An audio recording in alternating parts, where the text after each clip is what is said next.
Here we have the Nintendo Wii, the fifth home console by Nintendo, part of the seventh generation of video games, selling over 101 million units worldwide, released in 2006. Now, as you can see from the top, it was backwards compatible with GameCube, as it has 4 controller ports for the GameCube controller and 2 memory card slots.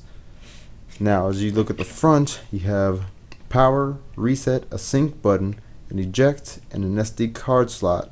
As you can also see, this is where the disc went in, and it's a lot bigger than GameCube. Now, the controller, the main controllers, was a Wiimote and nunchuck. As you see on the nunchuck, has an analog stick, much like the GameCube, how it feels, a C and Z button.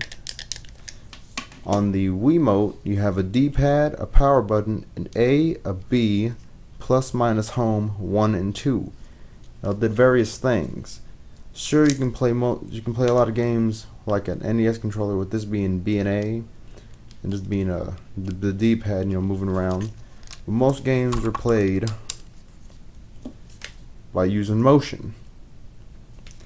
Now, as you open up, it took 2 AA batteries, and there's a sync button there to sync to your system.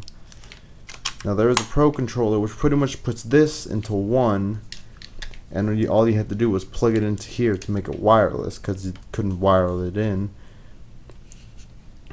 And most Wii games, you can use the GameCube controller.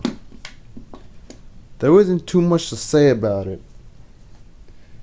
The fact that it was backwards compatible, you can put GameCube games, and here the Wii games. As you can see, the discs were a lot bigger.